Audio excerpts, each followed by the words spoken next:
আসসালামু আলাইকুম। সমসাময়িক বিষয় নিয়ে আপনাদের মাঝে আমি আবারও হাজির হলাম।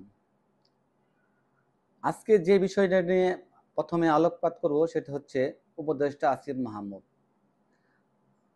আসিফ মাহমুদকে নিয়ে সম্প্রতি অনেক রাজনীতিবিদ, সাধারণ জনগণ আমরা থেকে শুরু করেই সমালোচনা করছেন হাঁস খাওয়া নিয়ে। আমাদের দেশে সিগনিফিকেন্ট কিছু লোক মনে করে যে লোক সারা জীবন পান্তা ভাত খেয়েছে তার আসলে বিরিয়ানি খাওয়ার অধিকার নাই।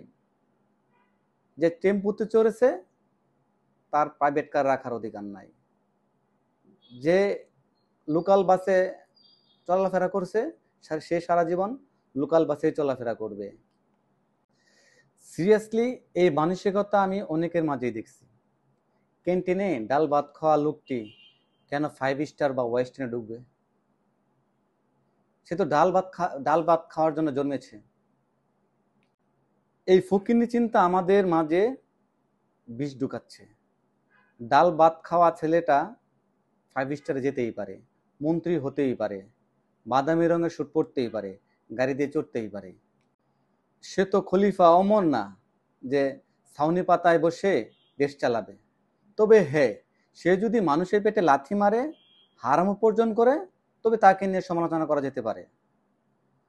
শুধু রাজনৈতিক কারণে বা তার বিরোধিতার কারণে তার সমালোচনা না করাই ভালো। আপনি রাজনৈতিক কারণে তার বিরোধিতা করতেই পারেন, তবে সে এক সময় ডাল ভাত খেয়েছে বলে আপনি তাকে বিরিয়ানি পোলাও বা গাড়িতে চড় আটকাবেন, এটা ঠিক না। গতকাল ছিল 15ই আগস্ট, বঙ্গবন্ধু শেখ মুজিবুর রহমানের মৃত্যুবার্ষিকী। এই নিয়ে 32 নম্বরে যা হলো, এটা রীতিমতো একটা আওয়ামী পাগলামি ছাড়া আর কিছুই না। এটা অতি বাড়াবাড়ি হয়েছে, এটা আমার দৃষ্টিতে অতি বাড়াবাড়ি হয়েছে। মানুষের ব্যক্তিগত পছন্দকে আপনাকে সম্মান করতে হবে। আমি আমি একজনকে পছন্দ করতেই পারি, একজনকে ভালো লাগতেই পারে, আমি সেখানে যেতেই পারি। তাই বলে কি আপনি আটকাবেন? অবশ্যই না। এই আটকানো অধিকার আপনাকে কেউ দেয় নাই। এটা আসলে বাড়াবাড়ি।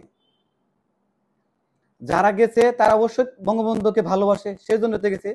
আবার অনেকে ভাইরাল হওয়ার জন্য গেছে। মানুষের ব্যক্তিগত অপছন্দকে সম্মান করেন, সম্মান করতে শিখেন।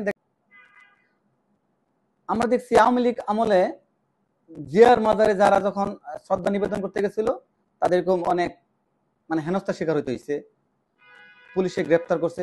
সেম কাজ আবার হচ্ছে।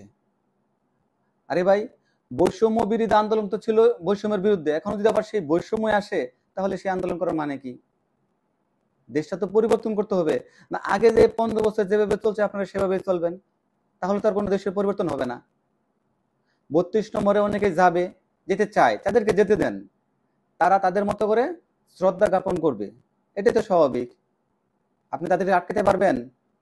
আসলে তারা তো মনে প্রাণে বঙ্গবন্ধুকে ধারণ করে, কেন আটকাবেন? তার নিজস্ব পছন্দ, আপনি তাকে আটকাতে পারবেন না।